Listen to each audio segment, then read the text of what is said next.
Searching for a missing air crew member after a Navy helicopter went down in the Arabian Gulf near Iran. The Seahawk helicopter assigned to the USS George H.W. Bush aircraft carrier made an emergency water landing. The Navy says there is no indication hostile action caused the incident. Fox's Jennifer Griffin. The Pentagon says 3 of the 4 crew members have been recovered and the 3 are in stable condition. Well, extreme heat is gripping several states in the central and eastern U.S. Conditions are ripe for wildfires in some western states. Crews in Colorado battling a growing blaze. The Aspen Acres fire in Colorado's Pueblo and Custer counties burning through nearly 50,000 acres since igniting Monday. The Pueblo County Sheriff's Office says it's 0% contained and has destroyed more than 150 structures. Fox's Kristen Goodwin. America's listening to Fox News.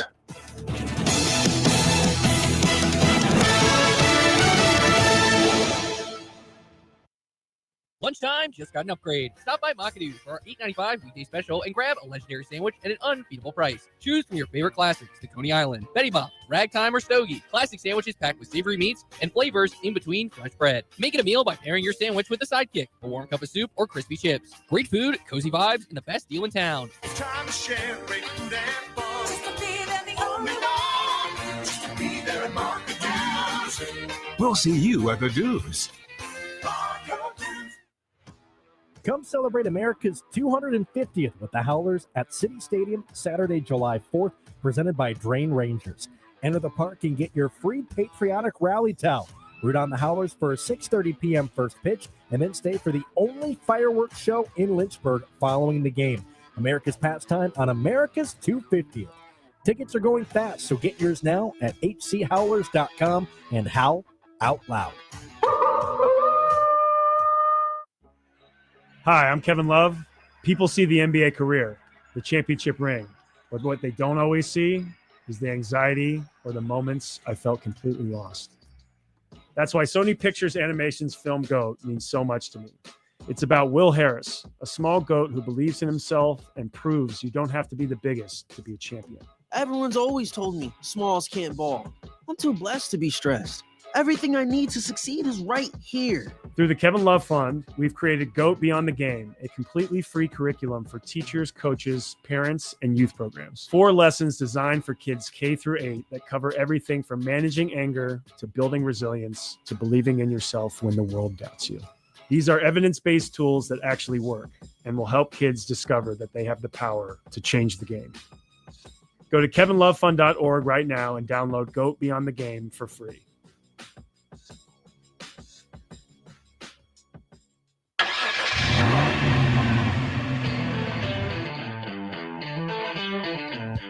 You're stepping into the fast lane on the VTRN Sports app, 93.3 FM and 1320 AM Lynchburg, or by asking Alexa or Google Home, open VTRN Sports Lynchburg.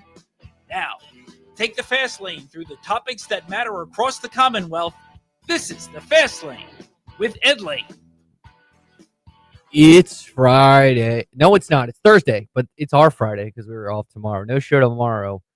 And I want to confirm with Ed, he is traveling again right now, that we no show next week is he will be on vacation. So we might be doing a show, JJ. Of course, got to stay ready. I think as the plan, no show next week, as Ed is on vacation, enjoying his time. I'm not gonna say where because I feel like that's weird to say on the air. People should not know. It's Ed's information to reveal. But he'll be on vacation, a much deserved vacation for one Edward Lane.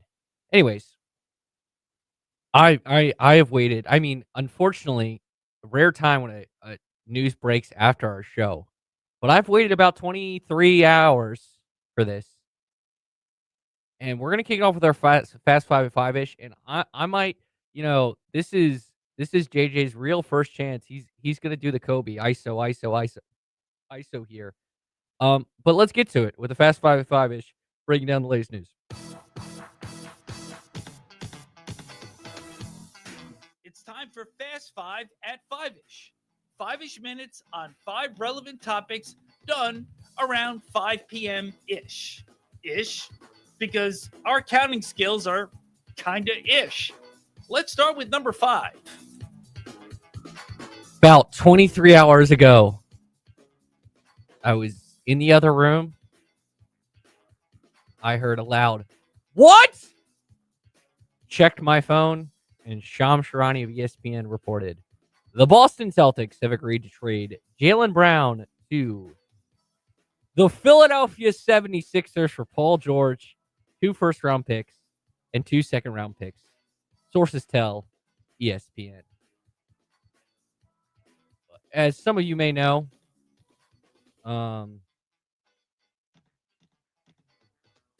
JJ here is a Celtics fan.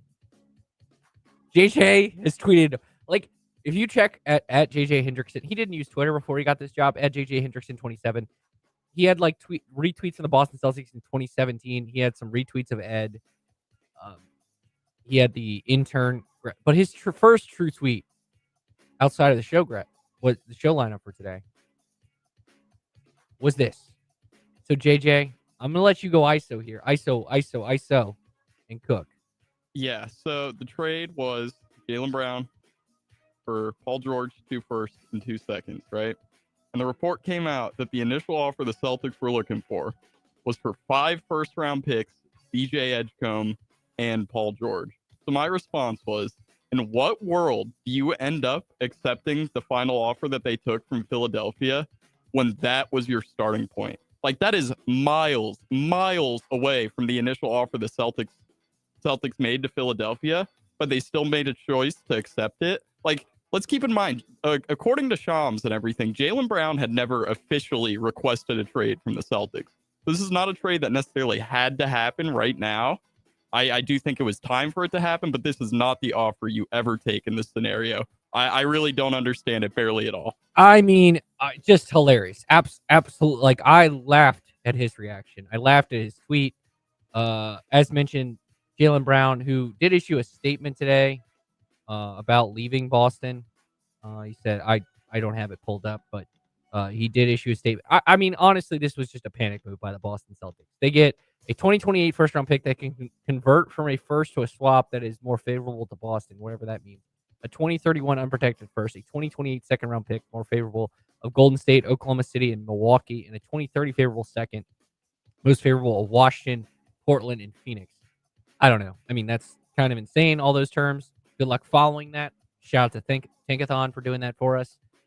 Anyways, this is objectively hilarious. Like, apparently, I guess analytical minds, which I feel a little bit like Ed right now, which Ed is celebrating this trade being a Sixer fan, hating on analytics.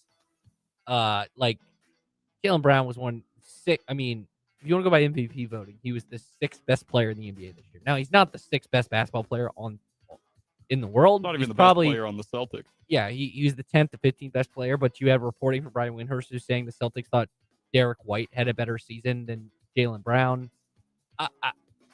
I think they shouldn't have done anything at all. Or is Paul George and Hugo Gonzalez better than Giannis?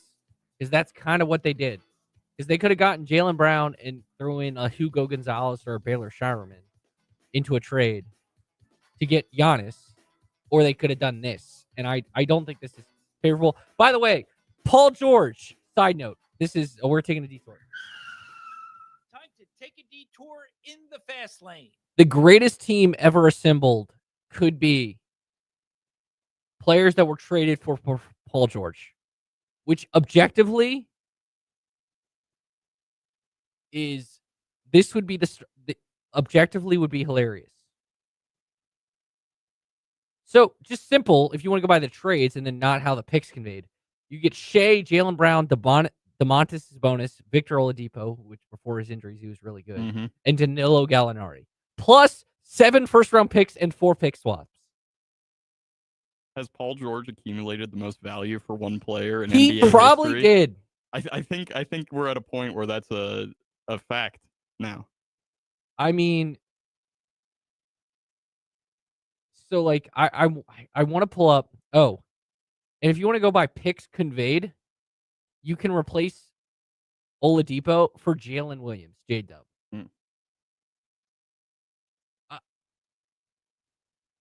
Kind of insane. I mean, yeah. Paul George, let's keep in mind, Paul George is now 36 years old. He is not a spring chicken anymore. He has been around for a long time. He's about 6 years older than Jaylen Brown, right? And so you would think, okay, why would the Celtics move away from a guy like Jaylen Brown for Paul George? You'd say, oh, it's likely to clear up some money, clear up salary cap. The difference in salary between the two players is $2.9 million. Now, the one thing that you get with getting Paul George instead of Jaylen Brown is in 3 years, Jaylen Brown is due nearly $70 million. And at that point, Paul George will not have a contract.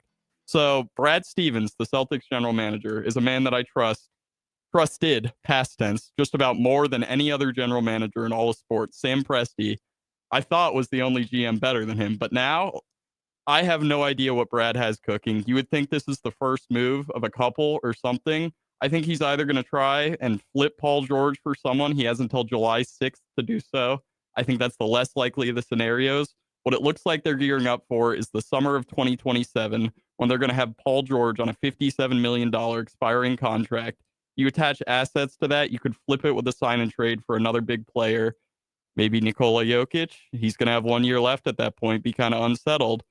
That's the only rational explanation for why Brad Stevens would have made this trade at this point. I even that I still don't understand, because that's a gamble looking forward. After Ed's potentially unnecessary detour, let's get back on the road in the fast lane. Just an insane trade to be made.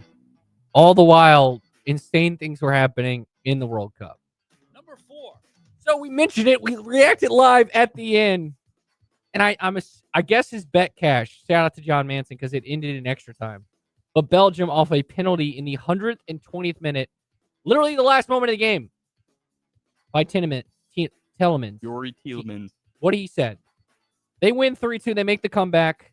Someone made took De'Aaron Fox's face and put him on a Senegal player's body. That was on Twitter. Great tweet.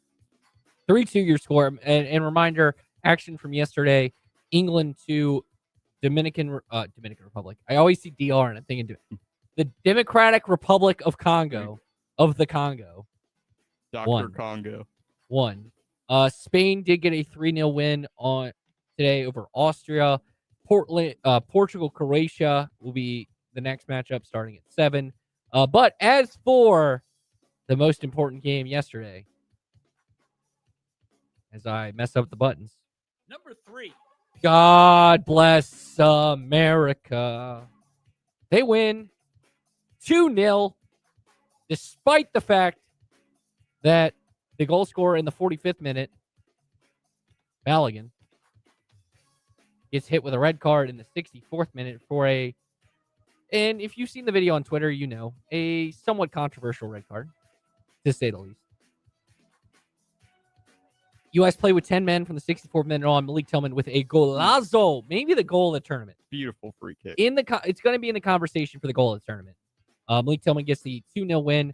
Take that, Greg Berhalter, who did not want to play Malik Tillman. And Malik Tillman kind of been the guy who's kind of emerged outside of the stars from Mauricio Pochettino in terms of like the player he saw in the U.S. roster, had a really good Gold Cup, leads to a really good goal here to make it 2-0. They win 2-0. They advance to take on Belgium without Balogun, their leading goal scorer. So you might see a Haji Wright, you might see a Ricardo Pepi.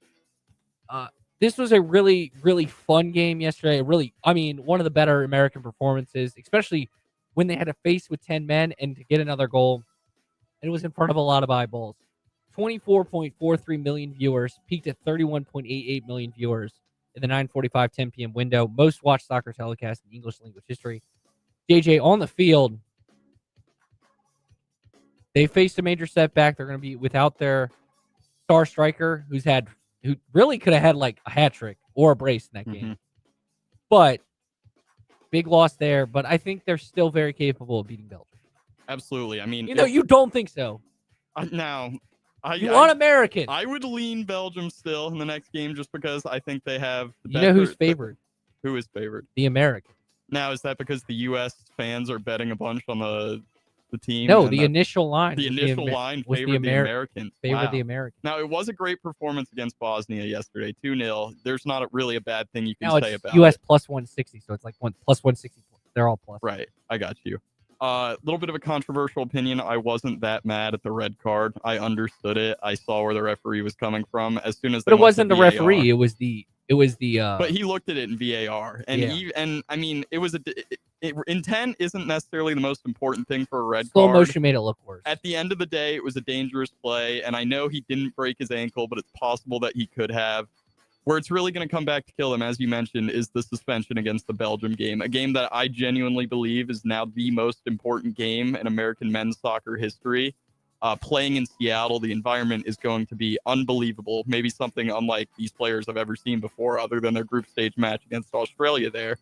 But hopefully the environment can will the team to a victory against a really experienced Belgian team. But as you mentioned, they disappoint in the World Cup frequently.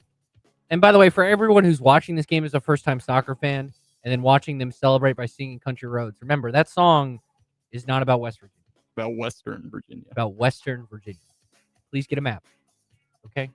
Map shows that the Shenandoah River is in Virginia, There not you in go. West Virginia. They're singing about us, Just, Trey. just want to point that out. Number 2. Other news and notes from yesterday as we have Shams Charania. We're going back to the hoops now. More help for the 76ers. They're just having a day. Free agent just taking another Celtic, but this guy was part of the trade, so he left the Celtic. Anthony Simon signs a 2-year, $12.3 million deal with the Sixers, adding more shooting to them there as well. JJ. Yeah, a great bench pickup for the Sixers. He made the 6th most threes out of anyone off the bench in the NBA last year. Really efficient three-point shooter. Absolute flamethrower scorer off the bench. He's like exactly what that Philadelphia team would need. It hurts my soul to see him go there. Another Celtic in Philly.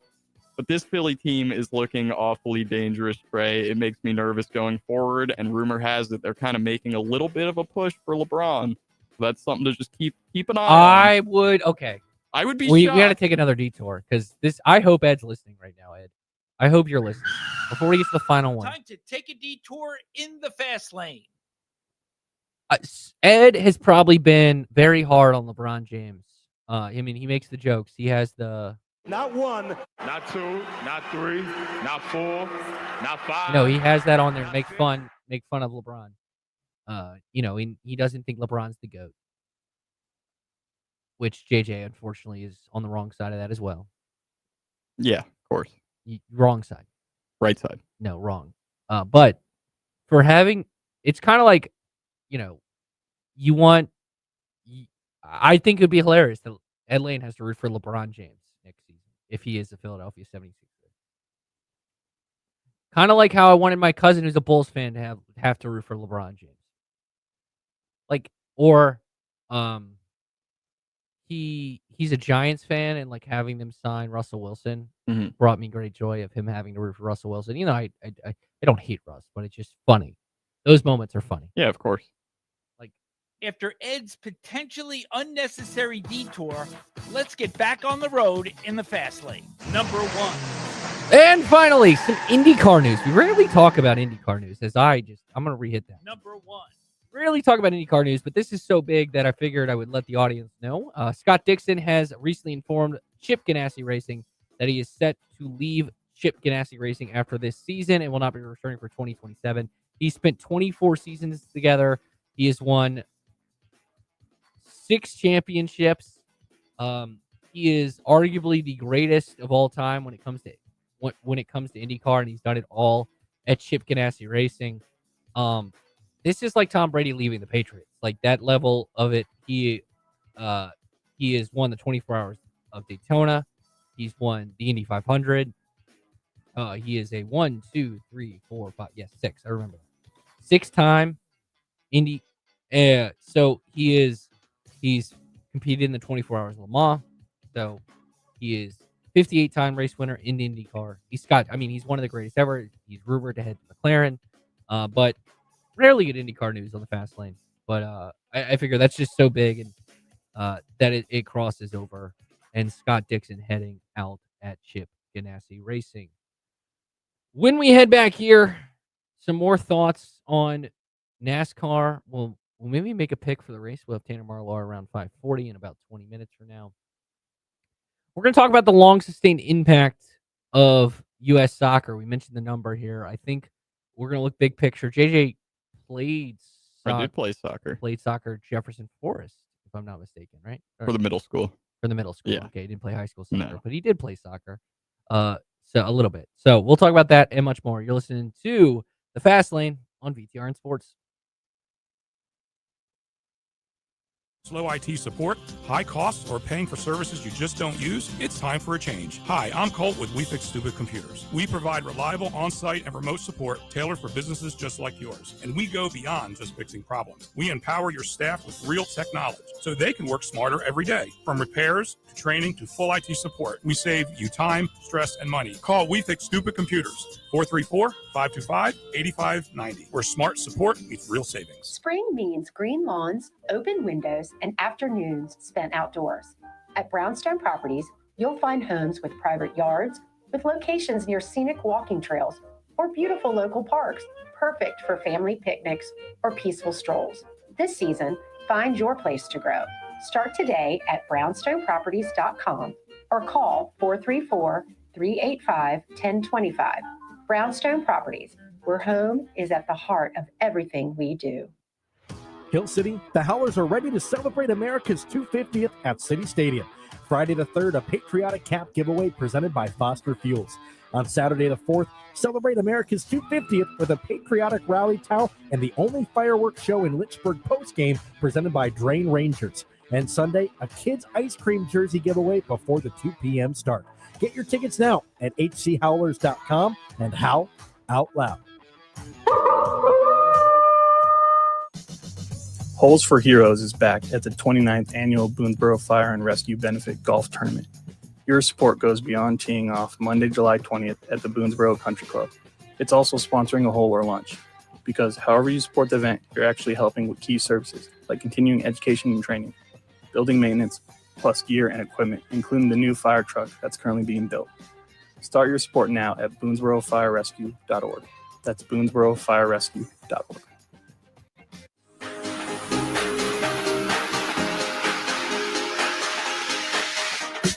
Step into the Fast Lane 24/7 at Trey Lyle VT and Fast Lane Ed Lane on Facebook, Twitter, Instagram, YouTube, and wherever you listen to podcasts. Now, back to the Fast Lane.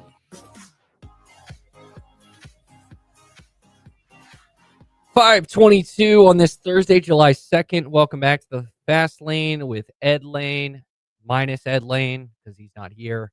He said, I don't want to be here. No, I'm just kidding. He had the Baird Sports Media Conference. And then he's taken basically 2 weeks off, man. Living that high life because he's heading on vacation. We may have shows next week. We may not. It's not my call. Well, it sort of is my call. Kind of is. It is, but it's not. I'm whatever this guy wants. So if you want to hear JJ more at JJ Hendrickson 27, even though it's wrong on the graphic, just tag him, blow him up. Yeah, tweet me. Yeah. Anyways, as for the World Cup, we mentioned this bigger picture. Kind of got to let JJ cook in the first segment about how the Jaylen Brown trade and everything that goes with that. Still upset? Oh, very, very upset, Trey. How long is it going to take you to get over that? It'll take probably months, I would say, man. Just trading him to Philly makes it so much worse. Like, if there's one franchise in the NBA that I could pick for Jaylen Brown to not go to, it would have been the Philadelphia 76ers. I was going to say we will have Christmas Day games on basketball, but we'll probably also have football games, so we might be able to squeeze it in. But most likely, I bet you, Christmas Day, JB returns to Boston for the Celtics, or to face the Celtics. So, anyways, I want to bring back up the big number. The 31.88 million viewers, 24.43 million in average, peaking at 31.8 between the game between U.S. and Bosnia Herzegovina. It's ironic that the next game will be 8 p.m. on Monday night. I wish I had like a Monday Night Football. All right. That's Sunday Night Football, but you know, Monday Night Football on ABC. like Hank Williams Jr. used to do it. They now do I can feel it coming in the end. And it's Chris Stapleton and Snoop Dogg. It's a great song. What a clip right there. All right, this is great radio I'm providing. Just singing, and you want to hear that song, listen to our sister station, WLYH Rewind 103.9. Anyways, my point. That game's going to be the most... I think that number, because this game started at 8, right? Started at 8 on a Wednesday. Correct. That is People are used to watching sports at 8 p.m. on a Monday night. This will be the most watched game in U.S. history. Ironic, the last time the U.S. had to me, the greatest individual performance by an American in the World Cup was Tim Howard against Belgium. Ironically, it was a 2-1 loss. No, 1-0. 1-0 loss. And he made 10 saves in that game. He had 17 saves. Yeah, he had an insane amount of saves, which was almost broken by the Cape Verde goalkeeper in the game against Spain. Anyways, Tim Howard, if he had 18, they go to penalties, they might win that game. Who knows? They came very close to winning that game in regulation. Yeah. Chris Wondolowski booted one over the bar from about 6 yards out at the end of the game, so it's just worth mentioning. Anyways, you mentioned most important game in U.S. history, but long term, the fact that this is, and you've seen this upward trajectory of soccer, and I know there's probably people listening why are you talking about soccer? It's more about a big picture thing, because I think 10 years from now, you're going to see the effects of this World Cup, where you see young guys playing soccer, and this is assuming that hopefully the AAU, whatever you want to call it, youth system is affordable, which is another bigger problem in sports we could get into with every level of sports is one of the biggest problems. But you saw it with the Women's World Cup. Was it 99 Chastain? Randy Chastain game-winning goal? Yeah, I believe so. It was 1999. I'll fact check you there. Yeah, it was 1999. And the effect that had on the women soccer movement in America, which women's sports has grown exponentially since then. But the U.S. has basically been the team since 2000 in women's soccer, including the defending Olympic champions. Anyways, now I don't think the U.S. is going to win the World Cup. I have them losing in the quarters. You have them losing next. That was our predictions. Now, they play like they did, especially in that first half, and they can get through Belgium without Balogun. We have seen, a half or a game and a quarter-ish, because they had a half with Christian in the first half. I'm talking about the full squad. Mm-hmm. And then they lost Balogun in the 64th minute. And when they play their full squad with Balogun up top, they look as good as any team has looked in the World Cup, outside of maybe France and Argentina, and then Spain has not conceded. And Mexico. I would throw Mexico in there. But the movement and the casual soccer fan watching this, it's going to grow the game, which is good for the sport, which is going to be good for American soccer, because you're going to have people who are 10 years old watching this and then wanting to play soccer, and that grows the sport. So the long-term effects of having a World Cup, it's why you host the World Cup, part of the reason, and to make lots of money, that's probably the bigger reason. But there's going to see a real growth in the game of soccer in the next 10 years, especially with, even if they lose to Belgium, the fact that if you could argue, this won't be the farthest they've been. It was a quarterfinal in 2002. This is arguably the best performance I'm not counting when they finished third, in the modern era of U.S. soccer, in terms of just how they've won. They've already scored the most goals that we've ever seen from an American team. And it's pretty incredible to see. Yeah, absolutely. I mean, this is undoubtedly the best the Americans have ever performed at the World Cup. And I think if there's one man we can all tip our caps to, it's Mauricio Pochettino. He's done an unbelievable job with those, 26 men in the locker room. They're playing as one. They're playing for each other. You can see that. And it just means so much to him. I mean, after the game, he's out there belting out "Take Me Home, Country Roads." This is an Argentinian guy. From a small farm in Argentina. Exactly. And he's belting out "Take Me Home, Country Roads." I love what he's done with the program as a whole. And like you said, they're in maybe the best spot they've ever been in. A win over Belgium. It's undebatably their best run in World Cup history. I think it's safe to say. Yeah, if they win that game, they tie the 0-2 team that ironically beat Mexico in 0-2, get to the quarterfinals, and to go on and win, or they they lost to, was it, who did they lose in 02? They lost to, I want to say Portugal in 02. It was Germany 1-0. Germany, okay. No, I'm thinking of a different year with Portugal. Anyways, my point being, you're going to see real sustained growth of soccer, and I think soccer has grown big here. Jefferson Forest was the one. They had a really good year in high school soccer, correct?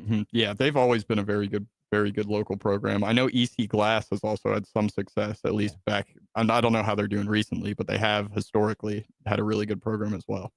So you're going to see the growth of soccer in America, and you see, I mean, the scenes in Mexico City have been incredible. The scenes in Canada, obviously, Canada's not playing in Canada anymore because they lost their group and kind of lost control of that. But you're going to see tons of growth and tons of just grand old times. The environment in Seattle is going to be epic, and it's going to be on Monday Night Football. So it's funny, and if you have any dignity, please do not put Greg Berhalter on the air talking about this team. Just thank you. Yeah, fully agree with that. Pivoting a little bit to, I mean, arguably the most important thing this weekend, JJ. Most important thing going on in the world. What's that? We have a wedding. Oh, wow! I didn't even think about that. I honestly. mean, apparently it's going to be in Madison Square Garden. There, you got like a digital invite where you have to sign an NDA, and like they don't even know the dollar amount if you reveal things, which I don't know how you get caught. But would you rather? Okay. Would you rather attend the wedding between Travis Kelce and Taylor Swift, just because you could see all the celebrities that would be there? Or I'm trying to think of or James Franklin's first game against VMI. I mean, as a Hokies graduate, I'd much rather go to James Franklin. Yeah, but they're playing VMI. Even still, no it's offense. the first Please James listen Franklin. to that game. We're talking a home game? Yes, please listen to it on the BTR and Sports Man, app. that Enter Sandman's going to be unreal. I would much rather be there. I know my I kinda sister agree with is you. not going to be happy with me saying this. She's the biggest Taylor Swift fan I know. Yeah, my wife would go to the wedding. Shout out Natalie, but yeah, I would absolutely go to the James Franklin game at VMI. Although I'm sure the Taylor Swift and Travis Kelce wedding will be quite the occasion. I would prefer James Franklin. Where would you go, Trey? Which of those two are you attending? I would agree with you. Yeah. Now my wife would pick the wedding. I wonder what Ed would pick. I mean, it's I would say it's an opportunity. If now let's double the stakes. Now for me, if you told me I'm sitting next to Jason Kelce and I get to hang out with Jason Kelce the entire time, keyword Jason Kelce, not Travis, I might change it because Jason Kelce is one of my favorite players of all time. And there's an outside shot LeBron James would be at that wedding because he is a Cleveland guy, you know? Yeah. So, like, there would be people I would want to interact with at that game, including, like, mainly Jason Kelce. Like, I would need security to, like, get... That's why you're going there, the Jason Kelce experience? I would, yes, just to hang out with Jason Kelce. So, Jason, if you're listening, you want to hang out, let me know. I will buy garage beer. At Trey Lyle VT on Twitter, DM him. Yeah, please. But it's interesting. I mean, you know, another big thing happening this weekend is racing in Chicagoland. The return to Chicagoland. We'll talk about that with Tanner Marlar in a few moments. From frontstretch.com, enjoying just a grand old time there. But yeah, so big weekend. Plus, you know, 250th year of America. Yeah, big 250. Happy birthday, America. I mean, everyone better stay safe out there. I'm Here sure we there's go. going to One be more in relation to the 250th. In your opinion, what's the most American sport? I mean, American football has to be the answer. It's in the name, Trey. That's incorrect. That is the wrong answer. What would you say? It's baseball. Okay, that is America's pastime. Or boxing. I don't know about boxing. That's more... I think it's baseball. I mean, American football, yes, but it was. I think you can't say basketball because technically basketball was invented by a Canadian. Yeah. It was in Massachusetts at least. Yeah, but I think it's yeah. between like American football because it is American football and baseball. It's one of the two for But sure. to me, like since American football is not played during July 4th, which by the way, we'll have July 4th baseball games for you right here on PTRN Sports, powered by ESPN Radio.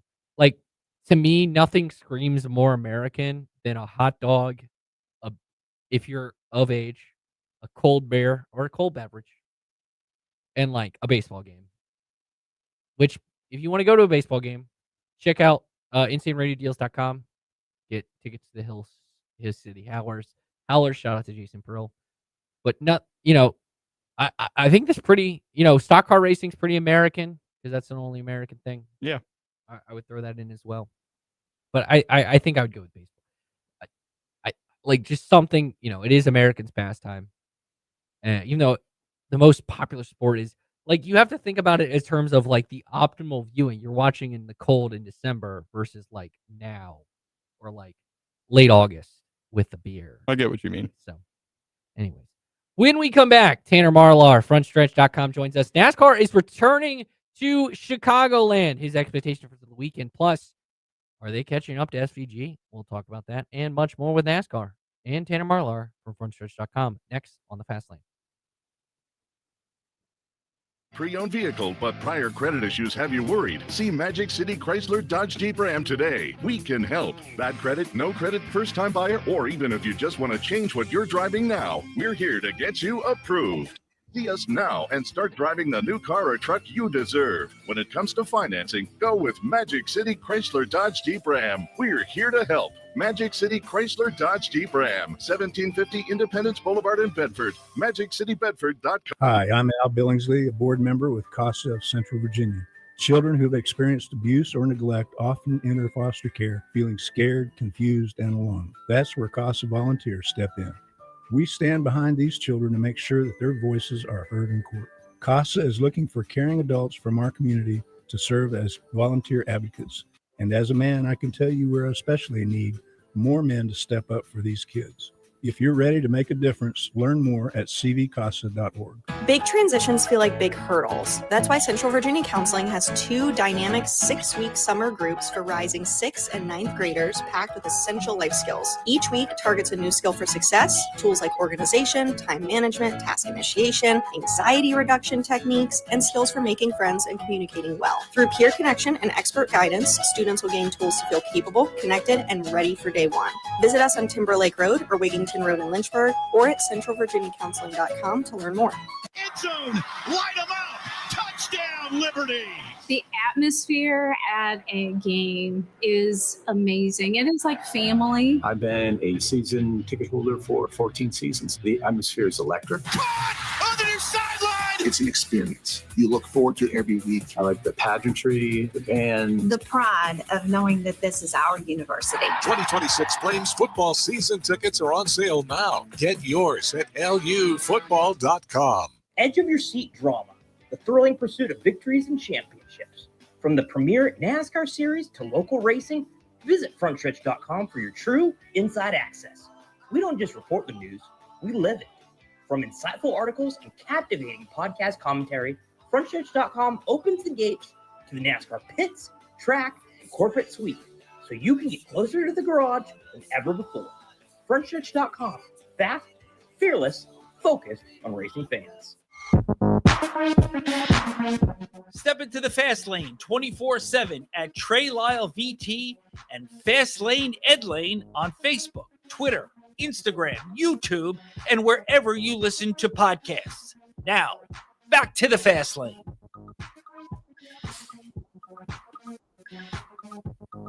Record high set today as it's 5:39 on this Thursday, July 2nd, 99 degrees in Lynchburg. Someone who's always hot. And I mean that in every way possible. From frontstretch.com. Tanner Marlar. Buddy, it's always good to see your face. You're joining us on our YouTube stream. VTRN Sports YouTube page, Fastlane Ed Lane YouTube page. Buddy, let's dive right in. So we're looking back at Sonoma. SVG wins. Shocker. but not by a margin that many people expected.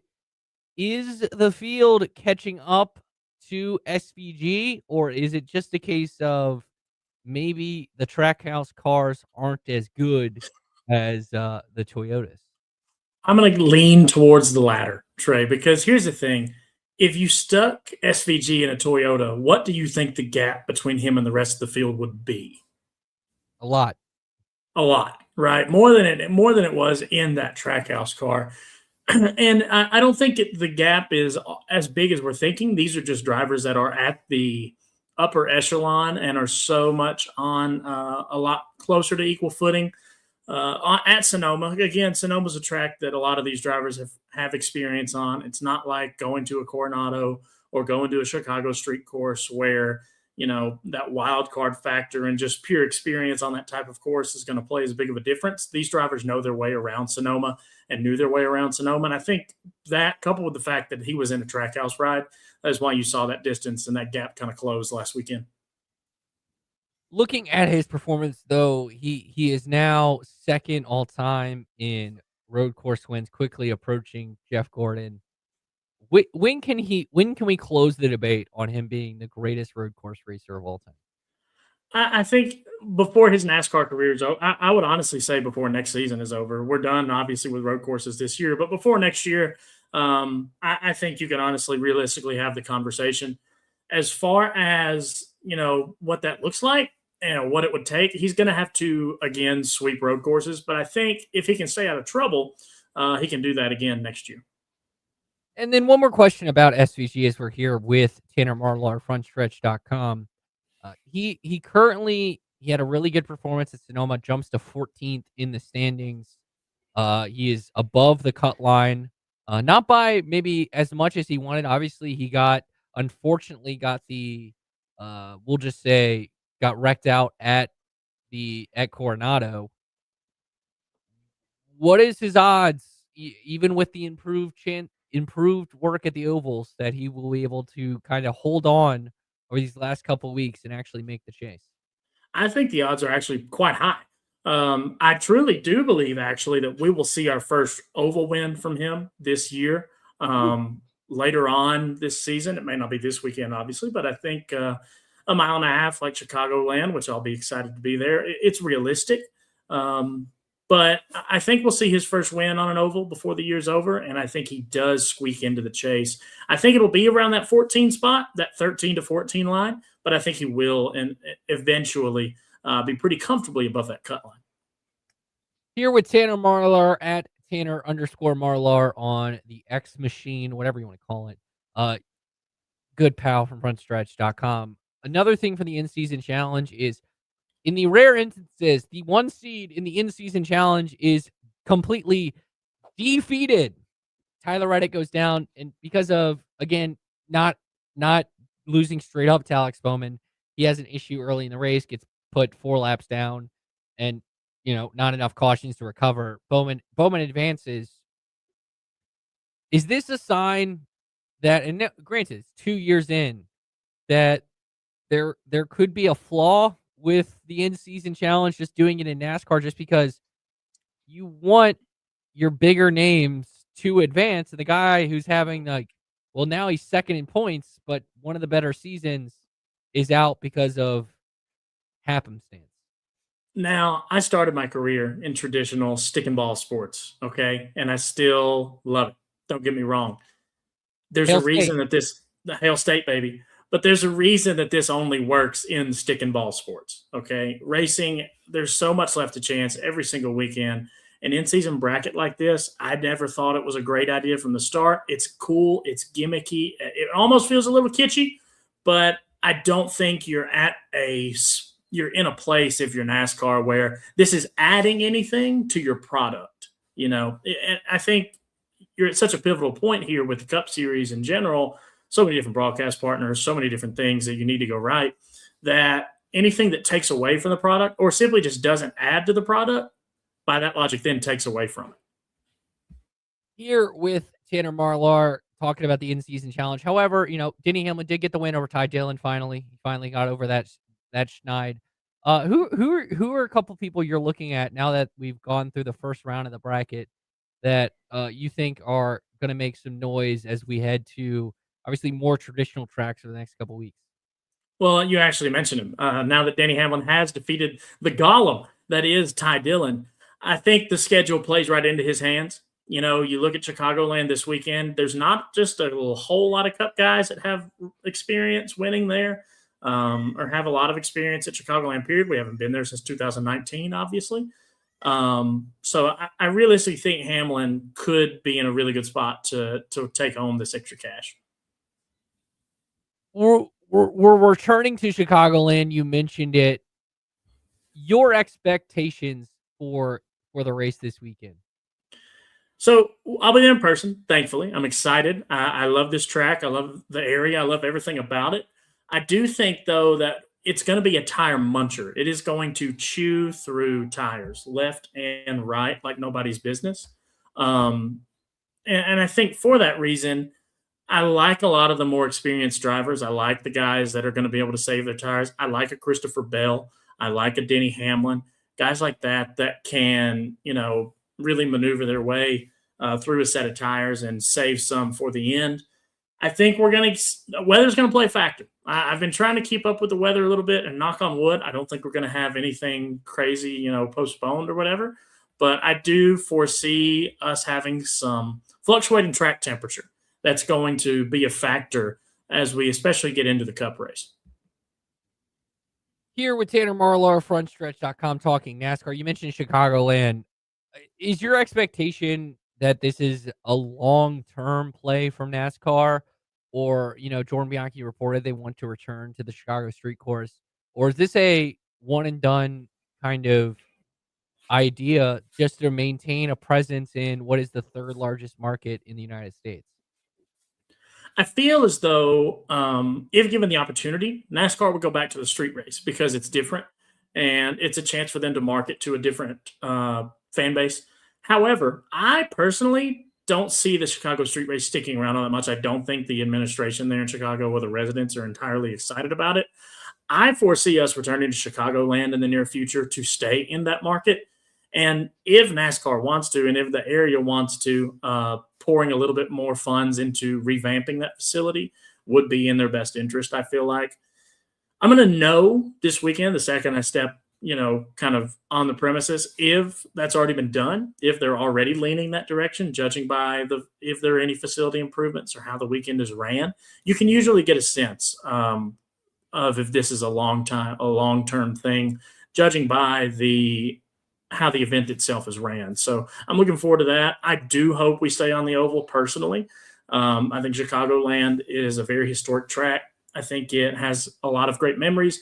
And I think now, being that we're in this era of NASCAR, it's one of the few tracks left that has a lot of that old school character that will just chew through tires, is that mile and a half, but can still put on really good racing where this next gen car does well at, and is, like you said, nestled in that third largest media market in the country.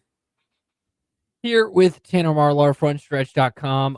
Other stuff that came out this week was Alex Bowman. Obviously, ironically, just because the shows how long this has been, and this is not to talk about, he is technically the defending race winner of the last time they were at Chicagoland. He talked about he wanted his situation, his future kind of solved, whether it's from his side, Hendrick Motorsports' side. What is your expectations for Alex Bowman's future in that 48 car? Truth be told, I think he signs a short-term deal to come back. I don't believe that the seats are going to be out there for him like he would hope. And for that reason, I think if Hendrick offers any kind of return to the 48 type deal for the money that he's probably getting or anything close to it right now, he does re-sign. But I think it's a short-term deal. I truly think that his eyes will probably be elsewhere, but Hendrick will look to fill that seat with good sponsorship money and someone they can trust. Here with Tanner Marlar, frontstretch.com. Tanner, looking at the latest in all of NASCAR coming as they head to Chicagoland this weekend, and we're going to look ahead for the remainder of the season. It's time to talk cut line and people you're keeping an eye on, looking at the standings as we get close. And kind of this is the time when everyone focuses on that Chase cut line. You look at kind of the most surprising name below it, Joey Logano in 20th right now. Alex, you have Ryan Preece and Austin Cindric maintaining the final spots.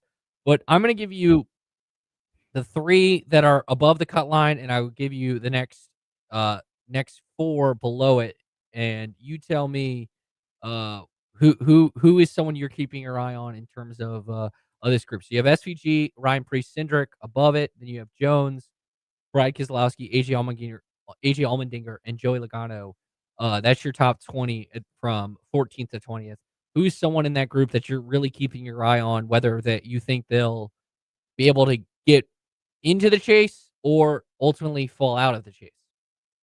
Well, the easy answer here is going to be Joey Logano, but I don't think that's the case. I think the Fords in general have too much going on outside of the garage at the moment from a manufacturer standpoint. I really like Eric Jones in that spot. I really do. We're headed to a lot of these more traditional tracks that he has a lot of experience at, and he's a racer's racer. He's a pro's pro. He's an old school guy. These are the type of tracks that he tends to do well at. If they can put a good enough car underneath him, I could realistically see him racing his way into that 15th or 16th spot, just below SVG from where we mentioned earlier. And flipping it to the top of the standings, I mentioned it briefly. Hamlin was able to jump Tyler Reddick at Sonoma because of the issues that the 45 had. Is it just a case of Tyler Reddick or Denny Hamlin just performed at such a high level that Reddick didn't let it slip away? It's just, he ran out, got a big lead, and then lost kind of that momentum, and Denny just got hot now. And who do you expect between those two to kind of battle it out for that regular season, that number 1 seed in the chase, if you want to call it that? I don't think it's going to be much of a battle from here on out. Again, we're heading to all these tracks that play into Hamlin's strength. Not that Reddick isn't going to finish well. I think he is. I do think those two stay at 1-2. I think Hamlin extends his point lead, though, especially when we get into a lot of these short tracks later in the schedule.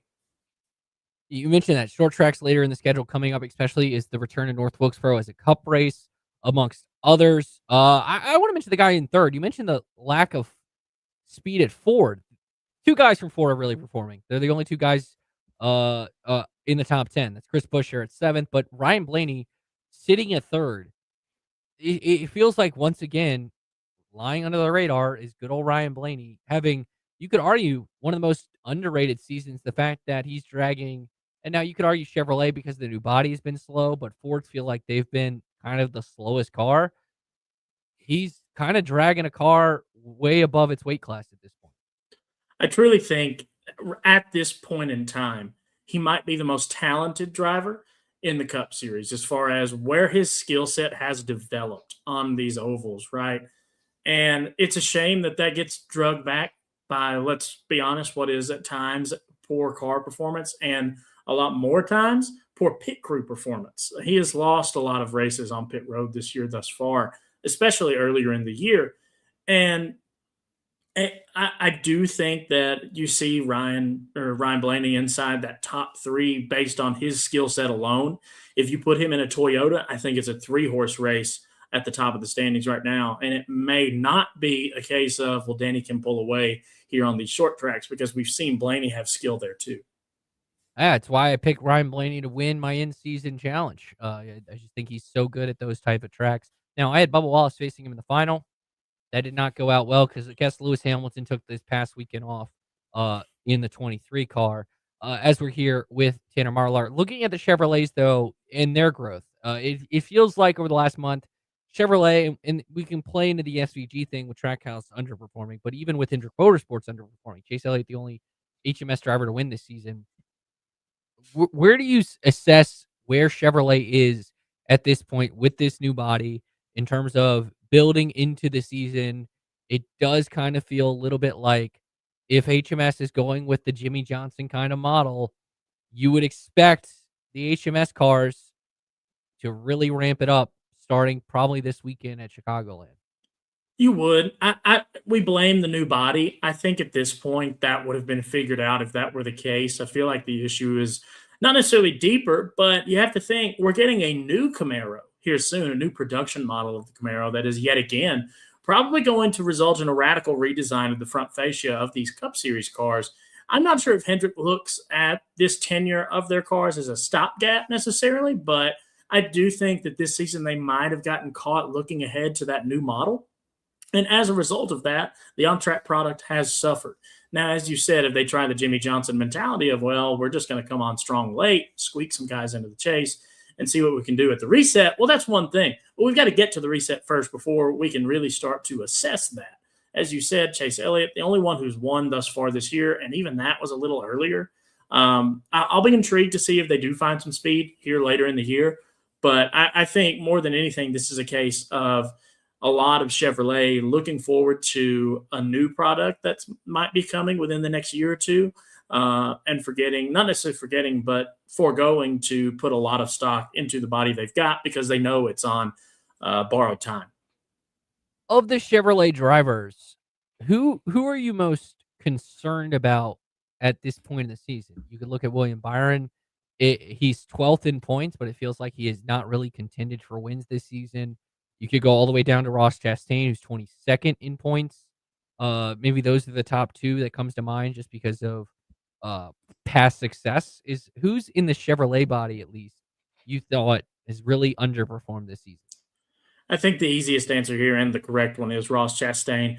You come into the year, and this is a guy the last 2 years that you said, well, maybe, he can get up into the top end of things and mix it up. The car hasn't been underneath him, and that's fair.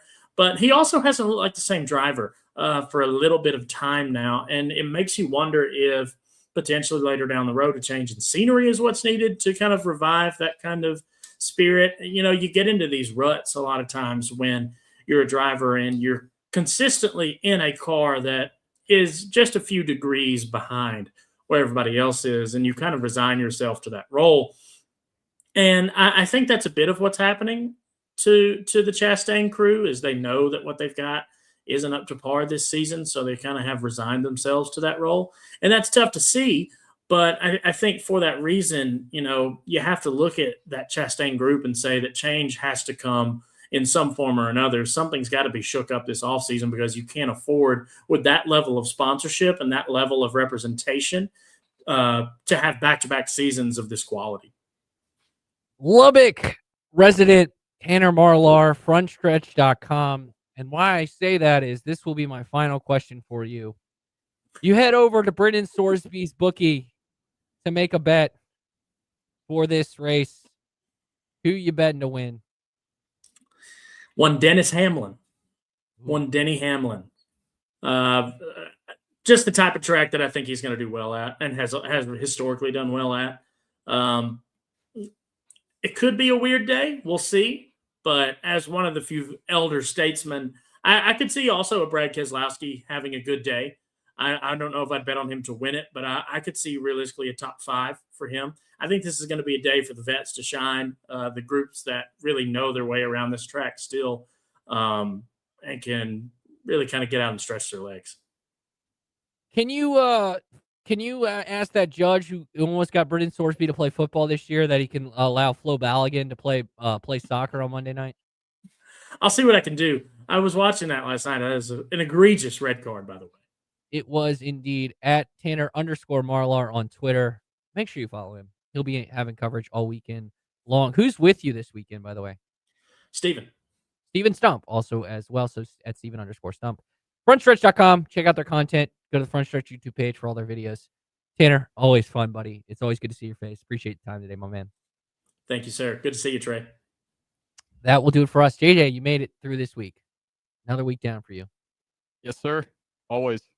This was a rough week, though, courtesy of Brad Stevens and Jaylen Brown. I mean, just follow JJ on Twitter. He'll probably be ranting about it more throughout the weekend. Yeah, a few final thoughts about that real quick. They're 36-6 in the last 3 years without Jaylen Brown, and they said they're okay with doing it because they're going to expect Pritchard to take a Brunson-type leap.